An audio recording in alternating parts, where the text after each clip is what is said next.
Cybersecurity Today would like to thank Meter for their support in bringing you this podcast. Meter delivers a complete networking stack, wired, wireless, and cellular in one integrated solution that's built for performance and scale. You can find them at meter.com/CST. This is Cybersecurity Today. I'm your host, Jim Love. I was going to open today with a couple of familiar stories. Anthropic has rolled out Claude Cowork. I've spent some time testing it, and Google has launched what it calls personality. Different branding, different companies, but the same underlying shift. Both are AI agents. They don't just answer questions. They take actions on a local computer. They act in the name of the user with the user's authority. They have access to as much data as the user will let them. And from a security standpoint, that should give us all pause. Once a software can read all your files, operate your browser, send messages, call APIs, and run tasks for you as you, the risk model changes completely. And this isn't about bad answers or hallucinations. It's about delegated control. Personal intelligence from Google is designed to be the ultimate personalized assistant, having access to essentially all your data, email, documents, search history, behavior, everything that makes you you. You can restrict it, but realistically, we've been trading privacy for convenience and service for years. This just adds another level to the trade. And then there's Claude Cowork from Anthropic. Compelling for a different reason. It can autonomously do work without supervision, acting with whatever authority you give it. Once you let it loose, it doesn't just advise, it operates. And that would have been my stories for the week until another story exploded into the spotlight almost overnight. It is rare to see a brand new open source project explode into a global developer phenomena in a matter of weeks. That usually takes years. In this case, it literally took weeks. The project was first launched under the name MoltBot, now renamed MoltBot, and it's become one of the fastest rising AI agent tools in recent memory. Not a chatbot, not a plugin, a fully local AI agent that runs on your own computer and can be controlled remotely by messaging. It was created by developer Peter Steinberger and released as an open source system that turns a large language model into an always-on assistant with execution powers. You install it locally on a Mac or Windows or Linux machine, then you connect it to chat platforms like Telegram, WhatsApp, Slack, or Discord. And from there, you send it instructions, and it performs real tasks on your system. And this is a key difference. Most AI tools answer. MoltBot performs actions, lots of actions. Once installed, users can authorize it to write and execute code, manipulate files, operate the browser through an extension, read and summarize email, draft replies, monitor feeds, compare directories, upload data, and run scheduled background jobs. You can message it instructions while you're away from your machine, and it will carry them out locally. It can also chain together different AI models, using a powerful model for complex reasoning or cheaper local models for routine background jobs. It supports multiple AI engines, and it can switch depending on the task type. It also maintains persistent memory about user preferences and workflows. That memory is written locally in Markdown or configuration files so it can be inspected and edited. Behavior can be tuned through personality and policy files, including a configurable soul file that defines tone, initiative level, and boundaries. Now, around the core project, there's a fast-growing skills ecosystem that's formed, and it's adding integrations for productivity tools, search, social platforms, and automation systems. The growth metrics are what make seasoned observers stop and look twice. With roughly 2 months of public release, The project climbed towards the 100,000 GitHub stars range. It's actually 108,000 GitHub stars last I checked. In open source terms, that is blowing it out of the park. For perspective, the Linux kernel, after more than 30 years, has just over 200,000 stars. I stand to be corrected if I'm wrong, but I can only find an example of one software, I think it was AutoGPT, that got close to that during that time period. In terms of activity, the commit activity shows the same momentum. The repository logged more than 8,000 commits in that early window. Now, that level of change usually means either you've got a long private development before the open release, or you've got an incredibly intense contributor activity afterward. In both cases, it signals an energy, an experimentation, but also a code base evolving rapidly in real time. Now, whenever software goes that fast, attracts that much attention that quickly, there is always a correction phase where reality catches up with velocity and excitement. And that moment came equally quickly. The first disruption was more or less marketing.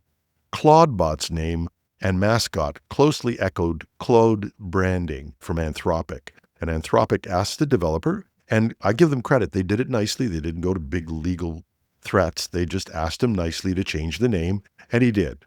So the project quickly rebranded to MoltBot. Now, ClaudeBot was a callback to Claude from Anthropic, but it was also a reference to a lobster that was their mascot. So MoltBot is a reference to a lobster shedding its shell. Now, in big companies, rapid renames rarely go smoothly. With one developer, probably not a huge budget and not a lot of time, it was bound to have some bumps. During the transition, the project's social accounts were briefly hijacked, impersonation profiles appeared, and look-alike repositories and domains began circulating. At the same time, a crypto promoter launched a copycat token using the ClaudeBot name.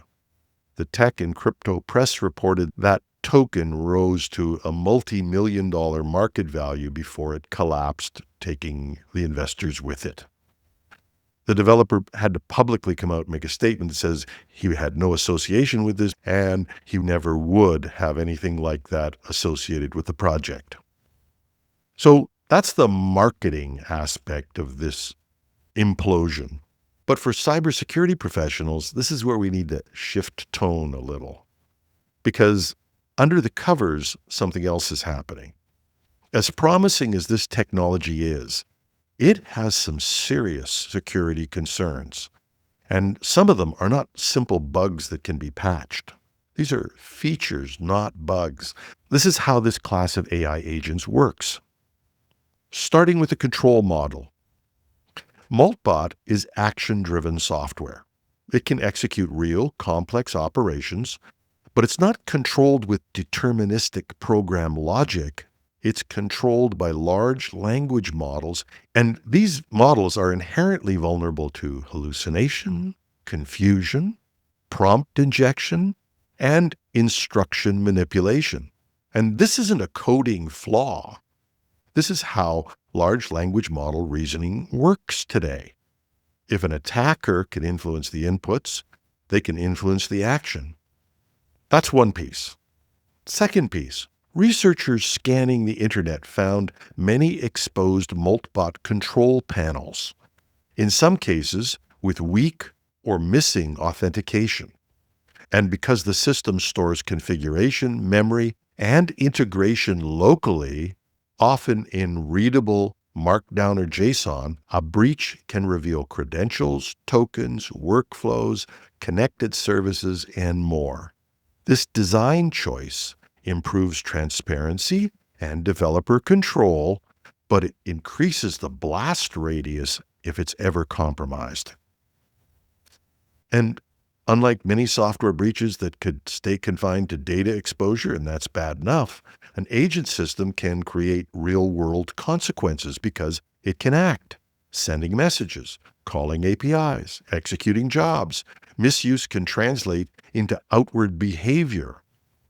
And that includes such things as burning through paid API tokens, triggering automated workflows, or operating inside email and social accounts. In other words, the damage model is not just leakage, which, as I pointed out, is bad enough.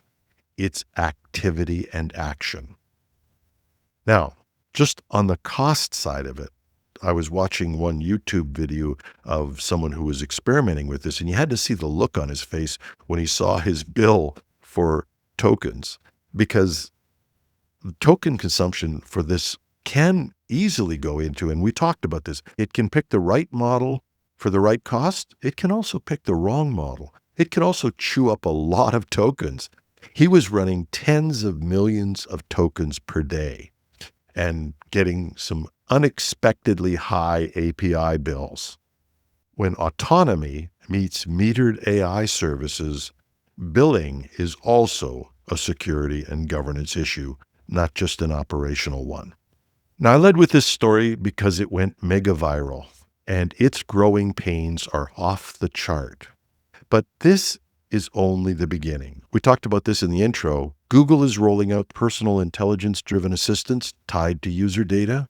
Anthropic has introduced co-work-style agent systems. OpenAI has similar agent tool sets. We have entered the era of actionable AI agents, systems that operate, not just respond. We've done that before we solved some big problems with large language models, control, security, and privacy. So, buckle up and expect rapid progress, maybe some real benefits. I'm not anti-technology, as you probably know, but also expect a messy stretch ahead of us while protections catch up with activity. And although MoltBot overshadowed the other announcements, don't discount Google's personal intelligence for Anthropic's Claude Cowork. I've only had limited time to work with Cowork, but it was enough for me to stop the pilot and say I really needed to build a more reinforced sandbox and think very carefully about how I test it out properly. When software starts acting with my authority on my machine, that's not something I'm going to experiment with casually. And I'm convinced that the onslaught of personal agents is coming, whether I like it or not. I'm not interested in exaggerating the security risks, but it's hard to ignore the fact that we still have some basic unresolved issues at the foundation of generative AI. Prompt engineering alone is proof that architecturally, these systems are not as secure as we want in the traditional sense. At the same time, we're moving ahead anyway, in health, defense, even in security itself. And we don't get to opt out. The world won't wait for us. I wish it would. But if wishes worked, people would have stopped reusing passwords years ago. What MoltBot really shows us is how quickly we're being pushed into an agent-driven future. This isn't going to be a slow transition. It's coming at us fast. And rather than just admiring the problem, I'll be looking to bring in guests who can help us think about how to cope with this shift in practical ways. Beyond that, all I can really say is, buckle up. 2026 is going to be very interesting. And that's our show. This weekend, we have a research show. David Shipley from Beauceron Security will be coming in and we'll be presenting some research to you on phishing. It's going to be a great show. Hope you can catch it. Finally, we'd like to thank Meter for their support in bringing you this podcast. Meter delivers full-stack networking infrastructure, wired, wireless, and cellular to leading enterprises, and working with their partners, Meter designs, deploys, and manages everything required to get performant, reliable, and secure connectivity into a space. They design the hardware, the software, the firmware, manage deployments, and support.